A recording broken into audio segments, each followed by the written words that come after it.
Halo semuanya, perkenalkan nama saya Tan Hardi dengan NPM 2242121. Saya dari kelas 1 SMMG Bahasa Indonesia, dan di video kali ini saya akan menjelaskan tentang artikel saya yang mengenai utamakan bahasa Indonesia, lestarikan bahasa daerah, dan kuasai bahasa asing.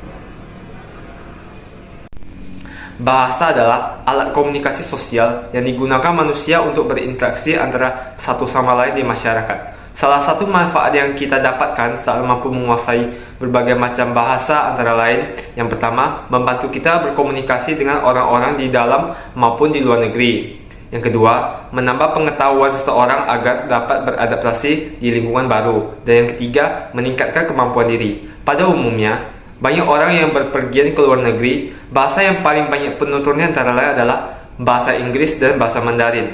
Tetapi, kita sebagai warga negara Indonesia, bertumpah darah Indonesia, yang tinggal di negara Indonesia, harus mendahulukan atau mengutamakan bahasa Indonesia, agar bahasa ini dapat dikenal oleh negara lain juga.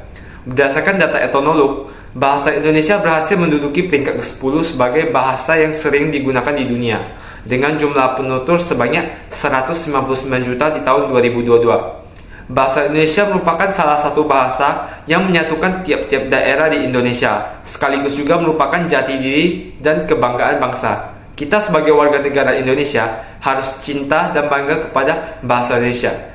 Hal yang dapat kita lakukan untuk membuktikan bahwa bahasa Indonesia adalah bahasa persatuan antara lain, dengan cara harus mengenal, memahami, mencintai, menggunakan bahasa Indonesia sesuai dengan kaidah penggunaan bahasa Indonesia yang baik dan benar, dan bangga terhadap bahasa Indonesia itu sendiri.